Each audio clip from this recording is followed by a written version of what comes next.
Welcome to Reducing Risk, a series of podcasts from Medical Protection created specifically for clinicians in Aotearoa, New Zealand. Reducing Risk looks at key medico-legal issues in our jurisdiction and provides helpful advice and guidance on how to manage those risks. Today, back with us for the third time is Dr David Maplesden, who's an experienced GP in the Waikato and also the in-house GP expert for the HDC. So welcome back, Dave. Thank you for your extra time. Thanks for inviting me. And we also have Dr Tim Cookson and Dr Lucy Gibbard, who are my colleagues or ex-colleague in Tim's case. And I'm Dr Sam King, and we're all GPs in the house, which is really nice. So, David, let's just get straight into it. Let's talk about delayed diagnosis of cancer. I think that's probably one of our worst nightmares for every GP. And I think it's a common HDC complaint, isn't it? So if we talk about a typical case scenario, patient comes in with a history of long-standing IBS, has a recent persistent bout of the same symptoms with crampy abdominal pain and bloating, but no diarrhea, nausea or vomiting. Patient's been seen by a couple of other GPs and prescribed some medications. And 7 months later, the patient sees our member. The symptoms are worse and has now developed diarrhea. The patient has been trying a different diet and lost about 8 kilos of weight in a period of 4 weeks. The patient wasn't examined, but bloods were ordered, which were normal. The patient's symptoms persist and no follow-up weight was noted and no follow-up arranged. Several months later, the patient is diagnosed with bowel cancer and unfortunately dies. So in that sort of scenario, which I don't think is terribly uncommon, it's easy to see that the doctor was following on from the previous GPs and the patient's previous history of IBS. And the bloods, of course, are reassuring. Is this case quite common in terms of what you see, and what do you see are the common issues in terms of misdiagnosis of bowel cancer or any cancer? So I think, first of all, I'd say that in 2013, one of the HDC researchers put out a publication on misdiagnosis of cancer in primary care, which went through cases over about an 8 or 9 year period, I think, and took out common themes. So it's worthwhile looking at. It's on the HDC website. But this case certainly isn't unusual. And I think bowel cancer, lung cancer, ovarian cancer, and prostate cancer would be the 4 main cancers that I'd see complaints about delayed diagnosis. And of course, some of those, particularly lung cancer, as I often point out in my opinions, is historically it's diagnosed late because it often presents with quite subtle symptoms and signs, and that's, to me, always a significant factor. If there's medical literature that says, late diagnosis is not uncommon, then I think that's a relevant thing to include. But in general terms, probably the features I'd see most often that might have altered outcome would be, starting from the history, omitting to inquire about risk factors. So quite commonly I see family history not asked about, and that's obviously quite relevant with some cancers, particularly prostate cancer.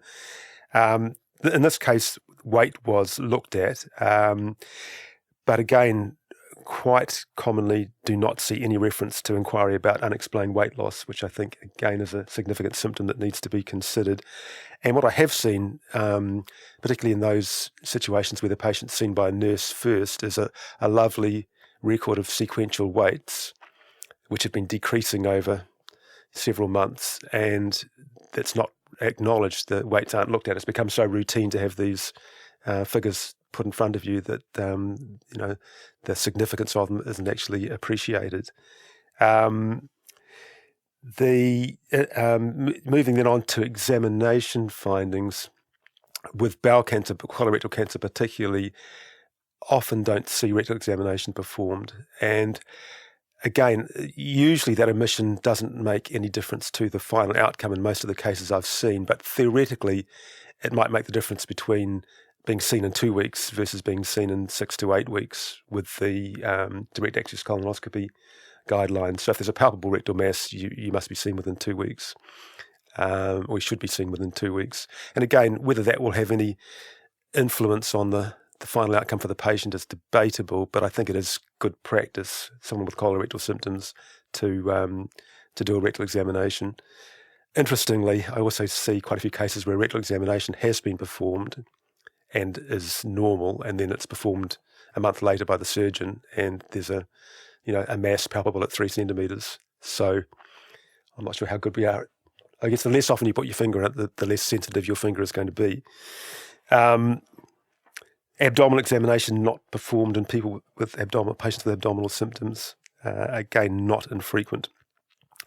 And then colorectal cancer, particularly just attributing rectal bleeding to hemorrhoids, when often there has been an examination, and yes, the patient has hemorrhoids, but there's no obvious bleeding coming from the hemorrhoids, even though they were complaining about bleeding that morning, but still the bleeding attributed to hemorrhoids.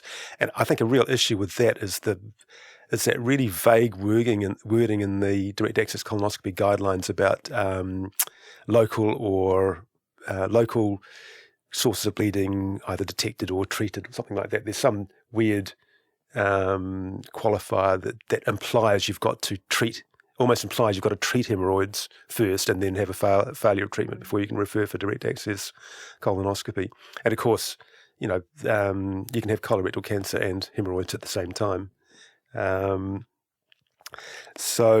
Again, related to iron deficiency, related to colorectal cancer, iron deficiency anemia being treated as a diagnosis rather than a symptom or a sign, and that I've seen some quite tragic cases where the patient's been loaded on iron, and again, even an inadequate response to the treatment, but a slight increase in hemoglobin, but nothing what you'd expect, but regarded as, the patient's getting better, and that's certainly delayed diagnosis of colorectal cancer. Difficulties around referrals being lost, which we've discussed in previous sessions. And that comes back to, if you're suspicious a patient's got, a significant condition, there probably should be some tracking of referral or even the FSA to make sure it's actually undertaken in a timely fashion. But most of what I see, if there has been omission or error, it comes back to the cognitive dispositions to respond, so that diagnostic anchoring or premature closure. So you decide it's irritable bowel syndrome, and therefore everything is forced to fit into that diagnosis. And I'd really reiterate the guidelines here from that point of view, is that if the patient's over 50 and has colorectal symptoms, I'd be very wary about attributing that to irritable bowel syndrome without investigating for more sinister causes. But for the most part, another significant factor with delayed diagnosis of lung cancer is the normal chest X-ray. So I think plain chest X-ray has about a 25% false negative rate with diagnosing lung cancer. So if the patient's got ongoing symptoms and you're suspicious of lung cancer, don't be reassured by a negative chest X-ray, although I would regard having ordered a chest X-ray and the result being negative as a mitigating factor if looking at factors in that regard. But yeah, there are a lot of factors that come in there. Patient factors, patients not reporting symptoms or under-reporting symptoms, patients not coming back for review if you've asked them to come back for review because they're fearful of what the diagnosis might be. But there's certainly quite a significant number of doctor factors where changes in practice could maybe have altered the situation. One of the things that I remember seeing in the notes was that really puzzling situation where all of the relevant information was actually recorded, that, even if you only thought about it relatively briefly, you needed to do something and yet nothing happened. And you must have seen that a lot, I suppose, in the cases that you've reviewed. Do you have any theories as to why that gap occurs? I think sometimes it does relate to that cognitive disposition to respond by maybe jumping to what you'd like the diagnosis to be, or what you've seen most commonly with those symptoms previously. And someone once gave me a really sage piece of advice, which was, any patient you see, think about what the most likely diagnosis is, because that's what you're going to be treating and trialling. Think about what the most significant diagnosis might be in terms of outcome for the patient, and think of something in between, and just keep those in your mind rather than latching on to a single diagnosis and then everything else is excluded. I think there's always a red flag if patients are coming back repeatedly for these same symptoms that really needs to be considered.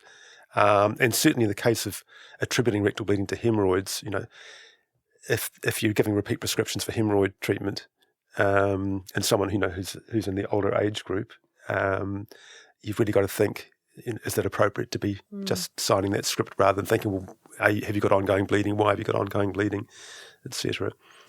It's one of the things I've noticed in complaints is patients often say, look, I've seen my doctor regularly over the last 2 years and I've told them about the rectal bleeding or anything. And then you go back through those notes, which are good notes. And the patient came in with a sore knee and had a check for their chest infection, and then they had been in regularly over the last few years, but there's not a single mention of bleeding from the bowel. But the patient is absolutely convinced that they've told the doctor every time, and you always think, was it a throwaway comment that didn't get put down? But patients have this very fixed belief at the point that they are diagnosed that they've told their doctor before. How do you weigh that up, the complainant's memory and the notes? So I think that comes back a little to the quality of the notes. So if there's been five things presented at this consult, which is probably pretty common these days, and they're all documented, I think, well, why would they miss out number 6, which was rectal bleeding? And the standard of the notes seems quite reasonable. So I would never say the patient didn't mention rectal bleeding because it wasn't documented, but I would say something like, that there've been 4 to 5 different items documented at each of these consultations, and it would seem inconsistent that a significant symptom like rectal bleeding was not presented. So I can never say black and white exactly what happened, but good quality notes in that situation would be certainly beneficial. However, if the patient was presenting on each occasion, say with change in bowel pattern, I'd start to be a little suspicious there, because, and this comes back again to quality of notes about recording negative findings or negative history, that if in that situation a patient said to me, I would ask about rectal bleeding, and if the patient said, no, I haven't had any, I would certainly document that. So I'd start to think, well, why is there no reference in any sense to rectal bleeding in that scenario? Certainly, and I've had a number of cases like that, and each time I've advised the doctor to write, rectal bleeding is such a significant symptom that I'm sure that I would have recorded that, knowing that its importance. But I know, from personal experience of patients, it's often the thing that's mentioned as they're going out the door, and your heart just absolutely sinks. And I think in that situation, it's quite reasonable to document that they've mentioned it as, at the end of the consultation. And if this is what you've done, you have given them explicit instructions to go out and make an appointment for the next available appointment to come up. You've reinforced how important it is that this gets checked out further. You haven't got time at the moment. They must come back and check it out. But I'd probably more, I guess, because I've seen what happens to my colleagues, having looked at lots of sets of notes, I would probably actually track to make sure they came back in that situation. Because there are all sorts of reasons why they won't come back, like fear of being diagnosed with cancer. I think it's quite common, how in general practice we temporise quite a lot. And then it's amazing how much time can go by without realising it, and you've been temporising for probably more longer than you should.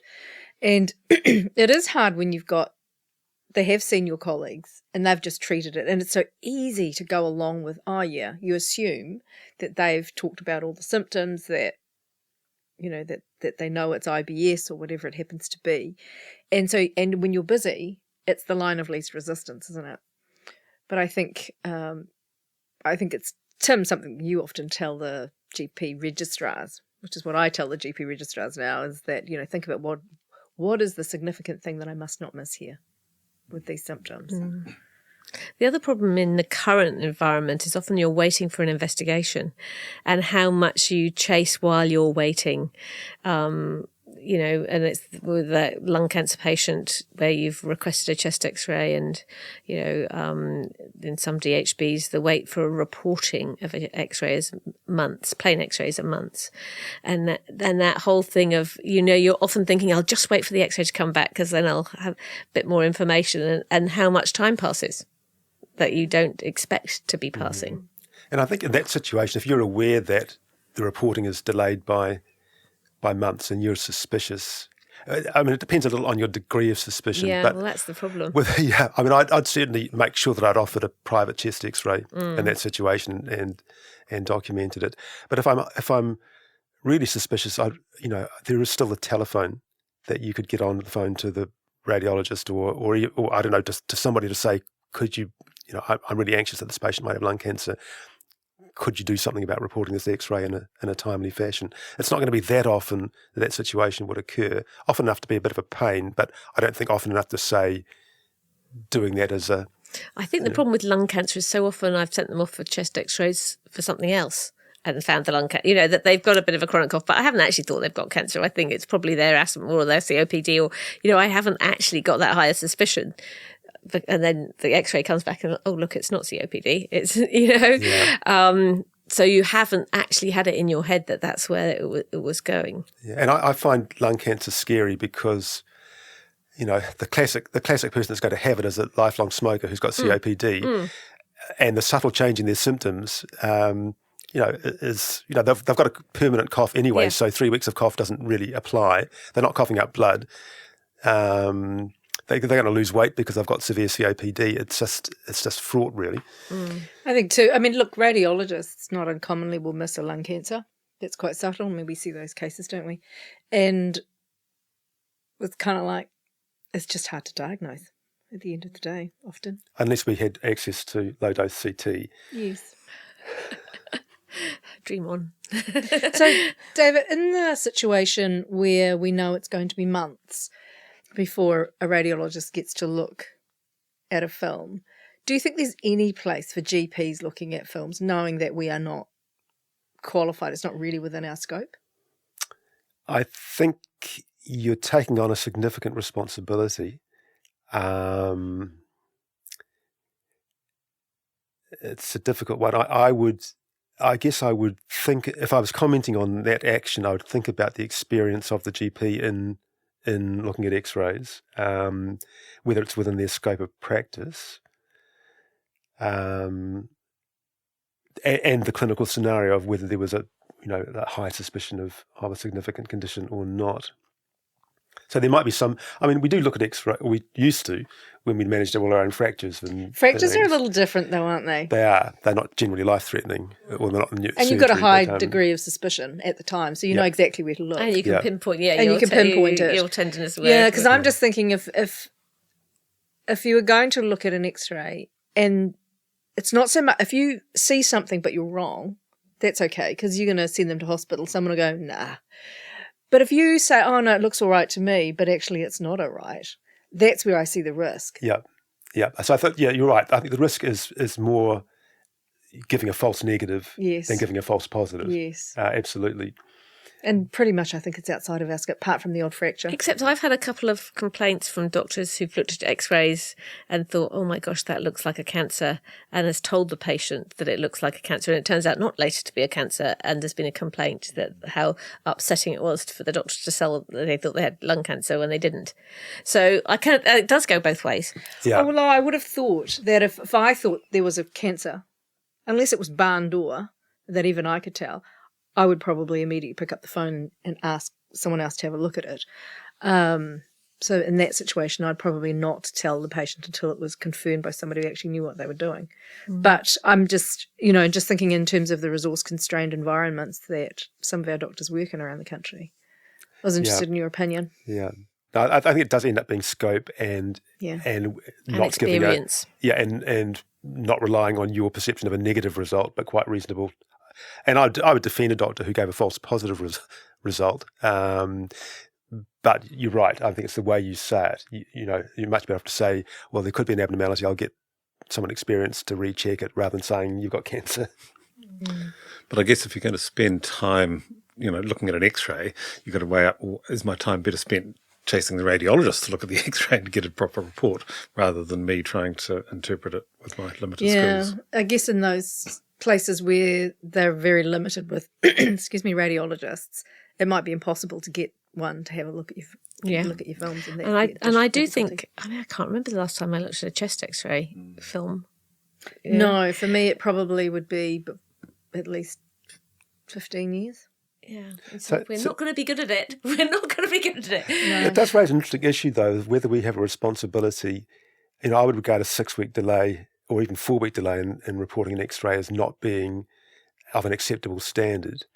So whether we as providers have a responsibility to complain to HDC that this Te Whatu Ora radiology service is not providing services of an accepted standard.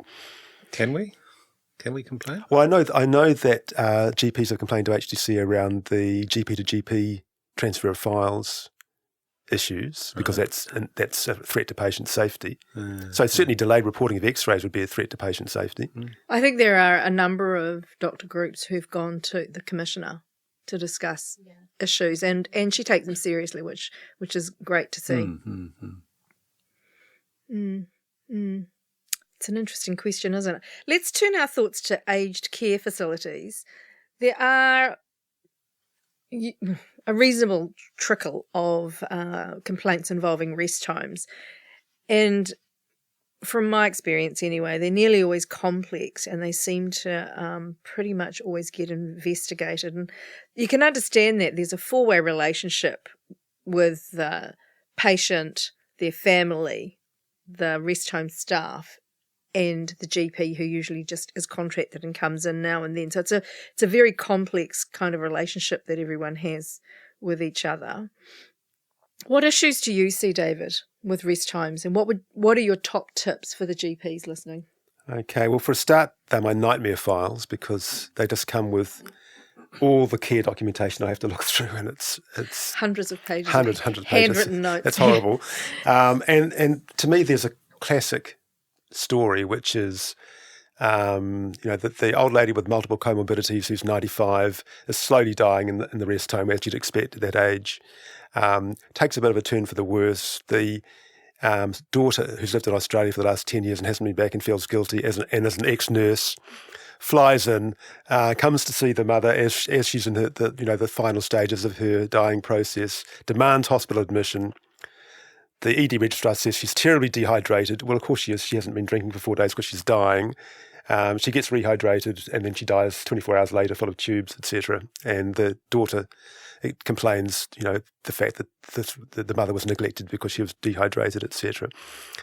So I think that many of the issues I see with aged care facilities do revolve around family dysfunction and communication, which often leads to a complaint. So you often get a family member complaining and other family members saying we have no issue whatsoever in the standard of care.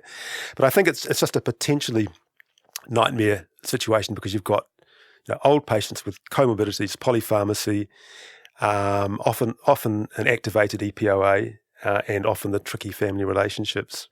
And you're reasonably dependent on communication from nursing staff, both to you and to family members, to convey what's going on, and that sometimes falls down as well. So I think the ideal situation, and again, it's a bit onerous for the GP providing the aged care service, but to me, if you can establish a relationship with the family and the patient from the outset, because often these are people that you've admitted them, but you haven't actually met the family, or don't meet the family until the complaint or after the patient's died. But establishing a bit of a relationship, really from the outset, making it being totally aware of the EPOA status, establishing what the agreed ceiling of care is going to be, and kind of establishing what the best communication links are.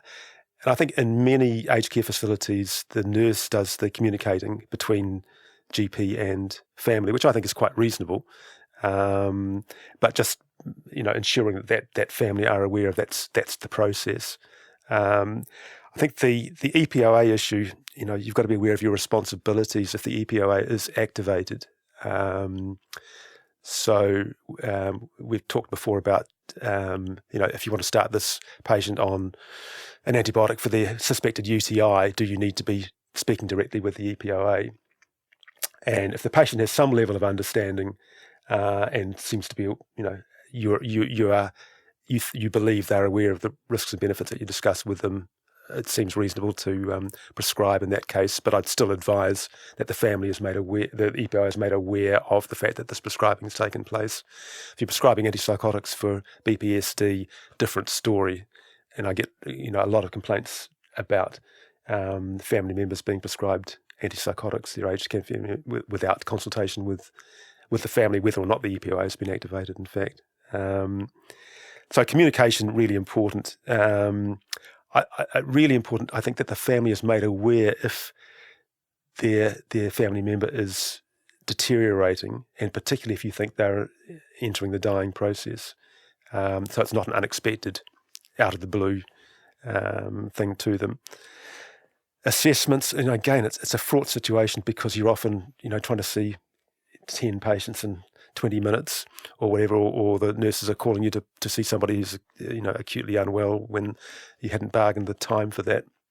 And issues with documentation, which seems to vary between facilities. So sometimes you'll get a couple of words written in the aged care facility notes and more comprehensive notes at the GP practice, and that may then be sent on to the aged care facility, or it may not.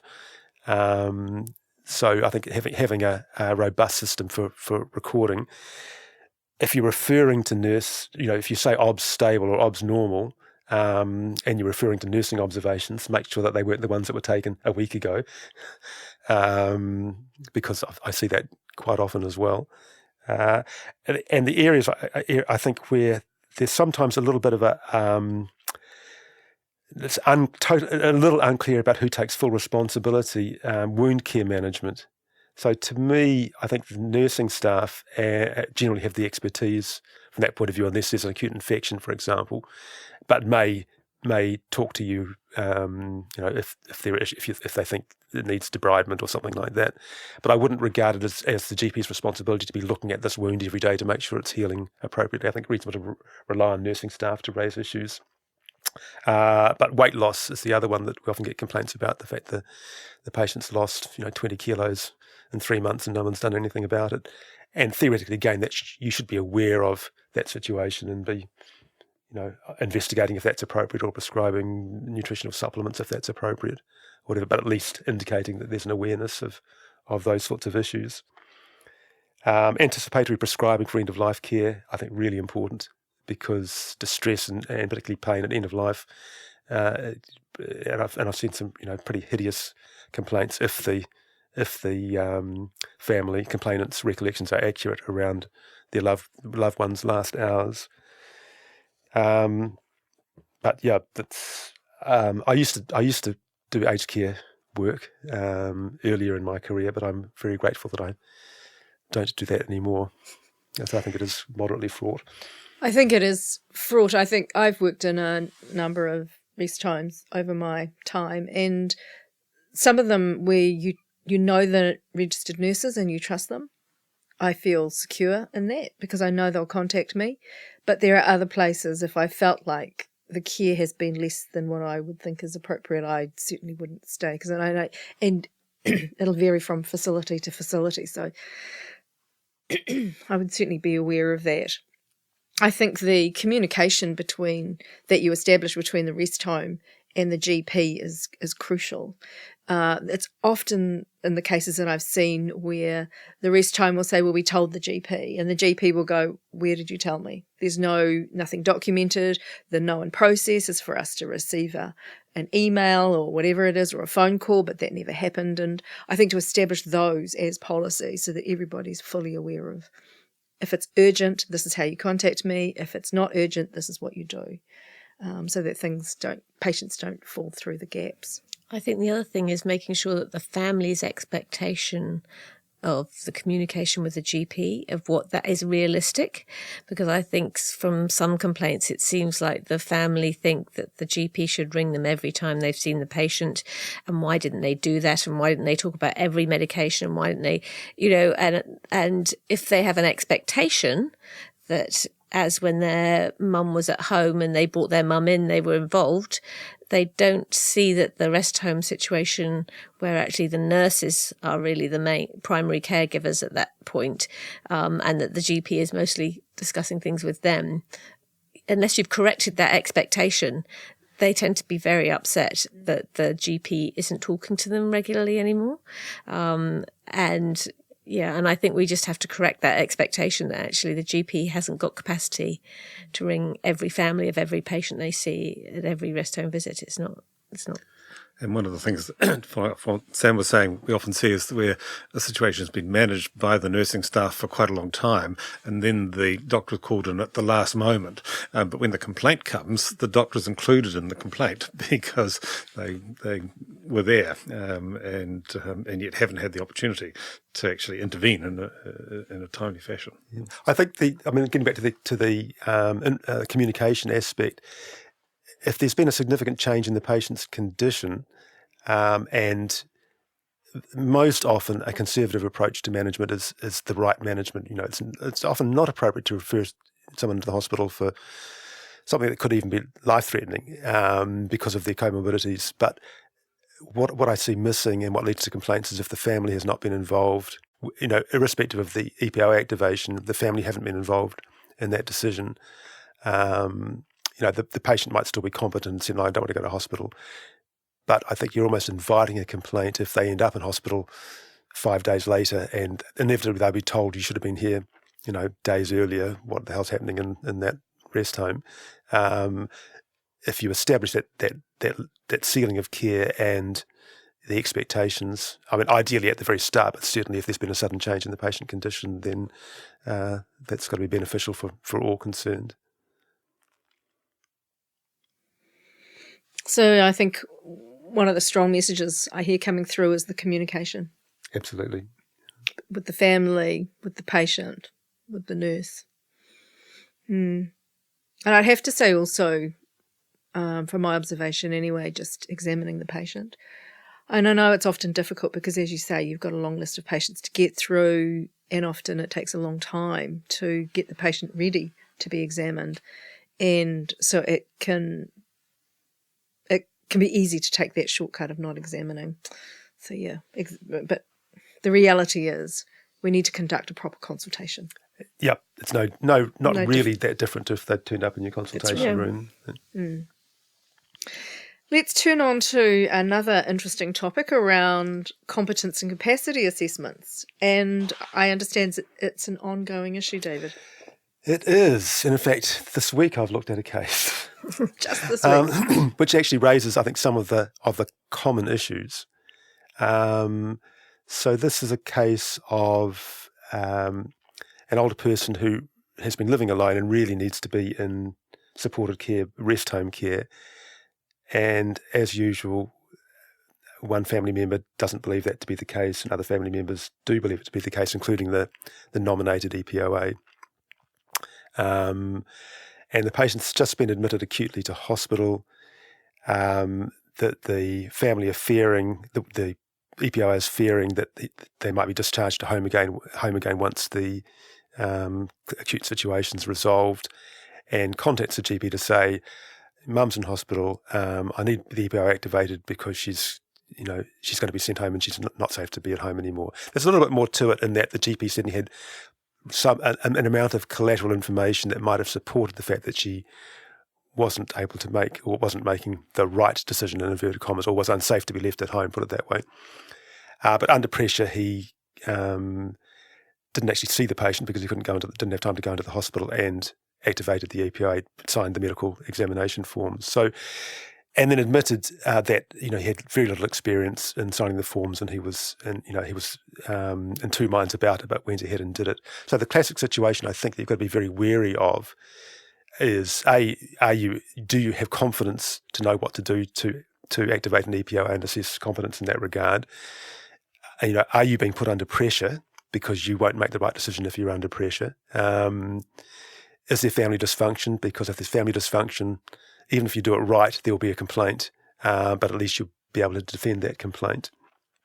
And the other sad issue in this case is that, I guess because of the pressured situation, there were no notes kept about the activation of the EPA. So, we know that there wasn't any formal assessment, but there were no notes kept in relation to the activation in general. So this is going to be a hard one to say anything other than, appropriate standards of assessing capacity were not met. So my advice, and I think I don't remember getting any formal training at any stage on capacity assessment during my training or even during postgrad training. But my advice would be, anyone that's contemplating being put in the position of assessing competence, whether it's in relation to signing a will or activating EPOA, is you do the Goodfellow unit sessions, you download and keep as reference Alison Douglas's toolkit for assessing capacity.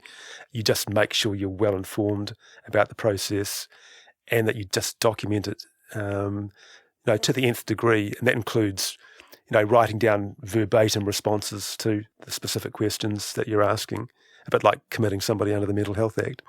You want hard evidence, if you like, that this person either retained or lacked capacity.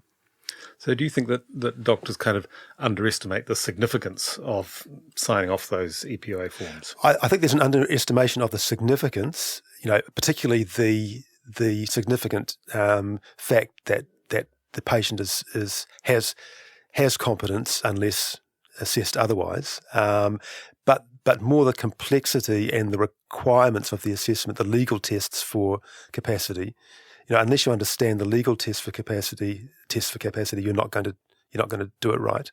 I think there's certainly an understanding of cognitive assessment and results of mini ACEs, etc. But an abnormal mini ACE alone is by no means significant. It's not really even relevant to that. No, I mean it might be collateral information, but it's certainly nothing concrete that you can latch There used to be a really good document that Hawke's Bay did on GP capacity assessment for GPs, which I haven't been able to find recently. I don't know if it's been taken down, but there is the health pathway now, which I think is quite good, and links in a lot. So maybe that's why it's been taken away, because the health pathway is taken over from that.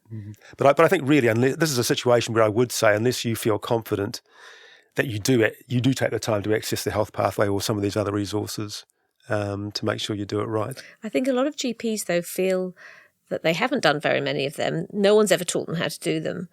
But actually, where else does it get done? There's a lot of public psychiatry departments that won't do capacity assessments. They haven't got the capacity to do it either. There are a lot of public psychiatry units that don't do EPOA assessments. So it kind of ends up that the GP has to do it because there's no one else to do it. Well, another interesting thing that came out of me looking at this case is that the actual forms, Form 5 that you fill in, the nominating forms, these legal documents, allow you to choose who you'd like to do or who must do the assessment. But what it says is either someone with general registration or someone with specialist registration. And part of the defence to this case from Te Whatu Ora is that their geriatricians couldn't do the assessment of the patient in hospital because they'd requested a general practitioner do it. But general registration does not equal general practitioner. General practitioners are specialists. So in some ways, by actually completing this document, the general practitioner has been not complying with the conditions of the laid down by the person requesting the EPOA. But I think that's an historical error in the form that probably needs to be remedied. I don't know if it's still on the form. So I had a call last year where a patient who I did an EPOA form for 20 years ago and hasn't been my patient for 10 years had actually written my name as the only doctor that could activate. Luckily, I'm still alive and in the area, but I had to go and see this patient I hadn't seen for 10 years to activate her EPOA because she had written my name on that bit and I was the only doctor. Did she remember who you were? No, she definitely didn't. But it was, but I haven't seen that on the form. So is it still on the forms? Well, it was on the forms that these were done in the late 2000s. Although if you think about it, for all of us that are vocationally registered, we're also generally registered. But so is everybody. That's When right. you look Everyone's at got the, a general. That's yeah, exactly right. yeah. So anybody can So, do this. so I think the way it was perceived, and I'm not sure whether the intent was that general meant general practitioner when these forms were first developed, which would have been perhaps even pre-vocational registration for GPs. Who knows how long they've been around for? Yeah, interesting. But I think getting back to who's going to do it then, I mean, maybe it's time for us to think, well, this is best done in primary care by someone who is familiar with the patient. So let's all become competent in assessing I think that's competency. the answer. And I think the answer is as well that it's not a routine medical service. So you can say, actually, this is going to require a 45-minute appointment. And this is going to be the charge, because actually I have got a whole lot of reading to do. I need to know the backgrounds. I need to read your notes. Actually, this is the cost of me setting up an EPOA or activating an EPOA. And you get the time to do it properly. You don't try and do it tacked on at the end of a 15-minute appointment. It can't be done in 15 minutes if it's done properly. And then sometimes it'll take more than one appointment to actually, confidently establish the competency of the patient. So we've all got some upskilling to do. If we think about now repeat prescribing, what are the main issues that you see, David? Well, one funny case I looked at, which perhaps illustrates some of the potential issues, was a severely disabled child with the frequent fits that had been prescribed midazolam ampules to be taken sublingually, and for some bizarre reason, at some stage, the instructions on the prescription became to apply the midazolam behind the ear. I think there'd been confusion about a scopoderm patch or something like that. Anyway, this so the midazolam would go out of date. The facility would request some more, and I think 4 or 5 different GPs were involved in repeat prescribing the midazolam. And finally, after 2 years, it needed to be used, and it didn't work because they were putting it behind the ear.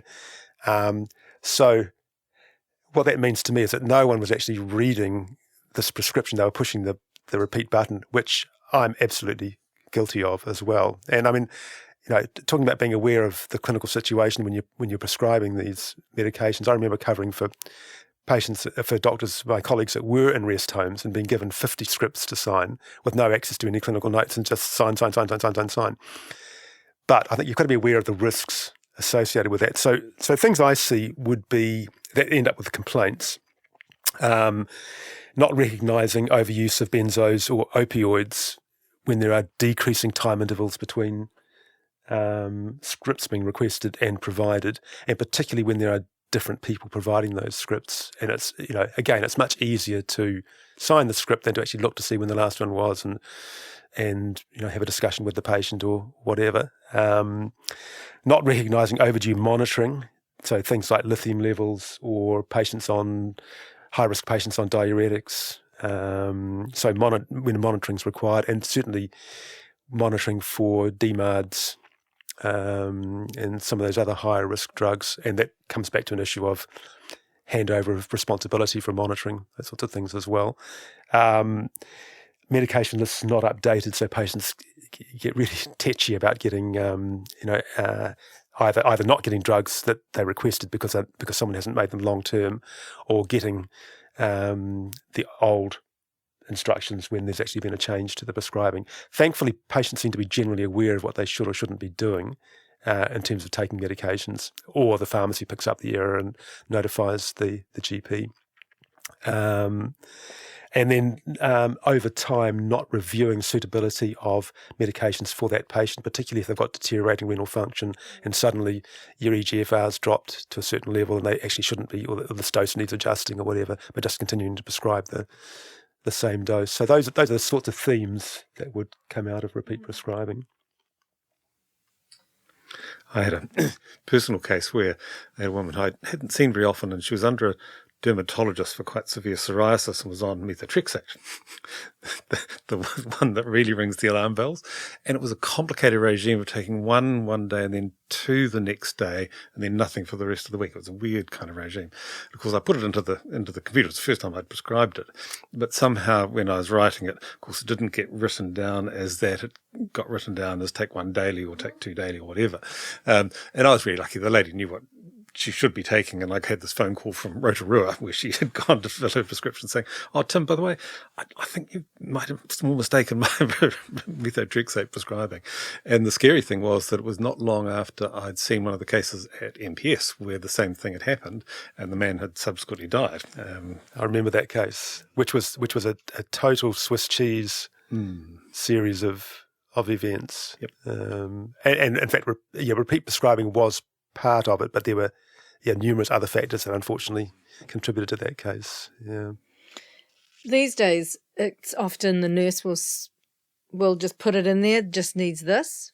And I think if the doctors need to realise that if you sign it, you take responsibility for it. So it's always important that if the nurse is being trained to know to look up the recent renal function or whatever it is that needs monitoring and look up when they were last seen, then that's fine. But I think you'd need strict protocols. Well, yeah. So I look at a lot of repeat prescribing policies from practices, and the policies are generally quite robust and look really good, but don't appear to be actually looked at or adhered to, which unfortunately I think is the case with lots of policies that we're required to have them for for our cornerstone assessments or whatever, but following them might be another matter.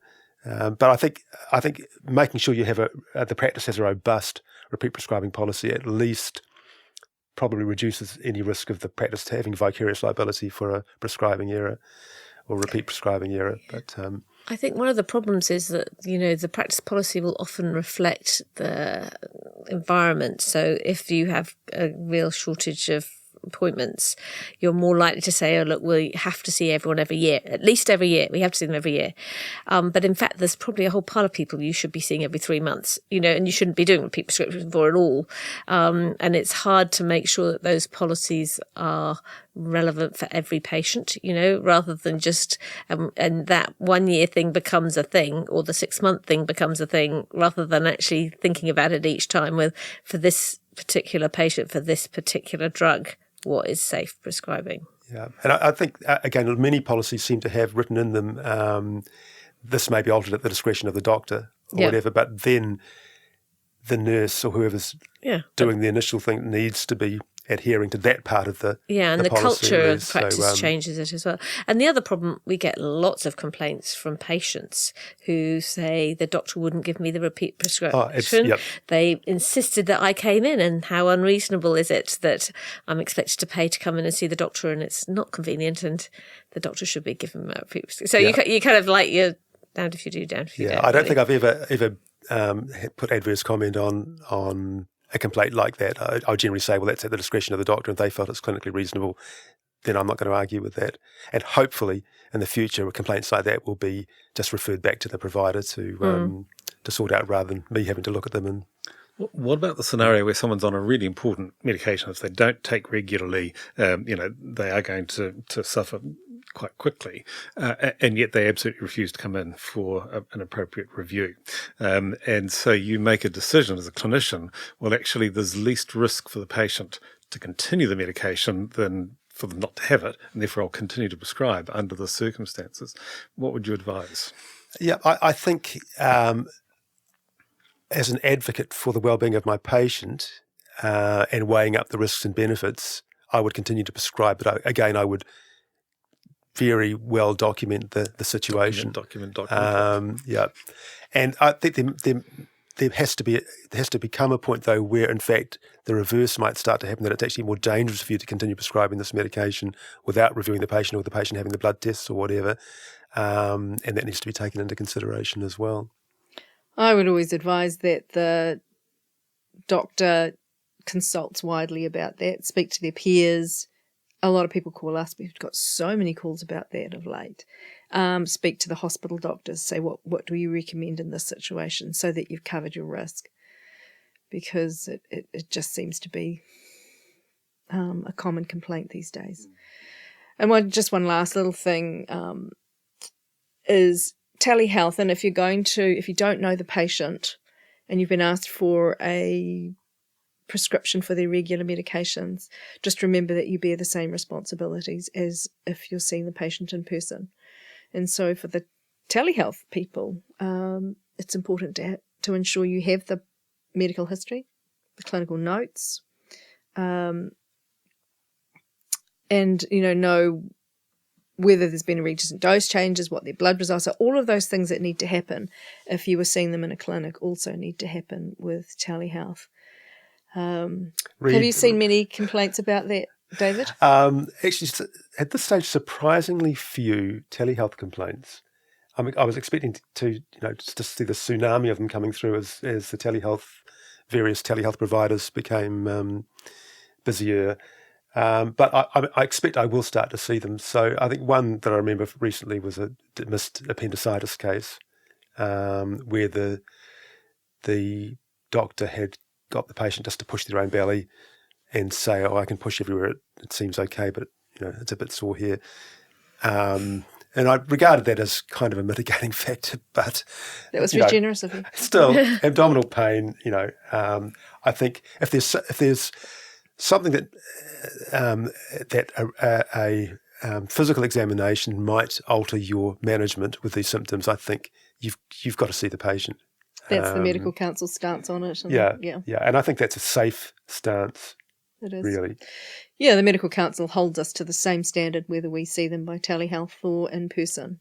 And I was going to say with the prescribers over telehealth, read the medical council good prescribing practice statement, because it applies to you as much as it applies to someone seeing or someone who knows the patient. And I guess just for the last part on prescribing is, if physician associates are in New Zealand and they're going to be regulated, and so the expectation is that there will presumably be more of them in the country, and they're not permitted to prescribe, but they often suggest medication.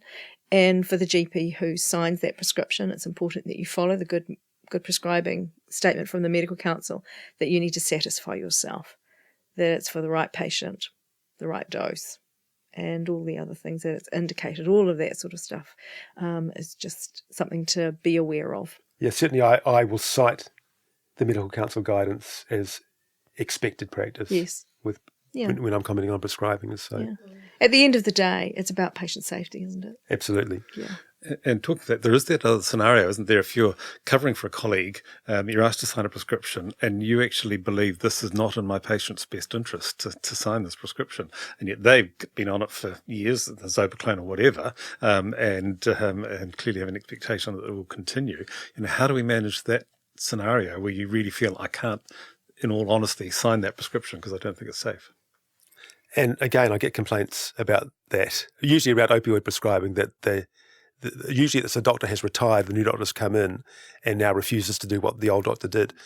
And I think taking outside of that scenario, so the doctors are still working together, what I would do is probably, depending on how critical the medication was, and look, opioids are critical. Whatever you do, don't just say I'm not going to prescribe them and stop them, because the patient will complain about how awful they feel for the next X number of weeks or whatever. But I'd probably give them a small supply and then discuss with my colleague about my concerns and document. Well, again, I'm not sure where you'd put that documentation. It's not necessarily part of the patient notes. But maybe keep it somewhere. Well, is it because, it's a concern about a patient and a patient welfare? It is. So you could, I guess you could say have discussed with regular GP, but you wouldn't necessarily put the content of the discussion, I suppose. Yes, because, you can see the original GP disagrees with his colleague, continues to prescribe, then the complaint comes to the HDC, and you read in the notes that he's been advised not to continue the prescribing, and yet has continued to do so. Yes, so you'd have to be just a little cautious about what you documented, I guess, in that case. So, but that's what I guess the approach I would take. I have had a case like that actually, where there was written in the notes that the doctor had been advised to reduce the opioids and that it wasn't appropriate, and they hadn't, and they were criticised. Opioid prescribing is fraught either way. Yes. Either way. Well, we've had a very full discussion for our third podcast. David, it's been fantastic that you've been able to be with us for 3 podcasts. I really appreciate your time and your expertise. So thank you for coming. Thanks for involving me. It's been a nice opportunity to just give a bit of an insight into what I do, I suppose. So. It's been great. And thanks, Tim and Lucy. And thank you to our listeners for being with us in this podcast. I hope it's been really helpful for you. We look forward to catching up with you in our next podcast. If you like the Medical Protection podcasts, please subscribe and leave a review. If you would like a podcast on a specific topic, please email nzpodcasts@medicalprotection.org. Thank you.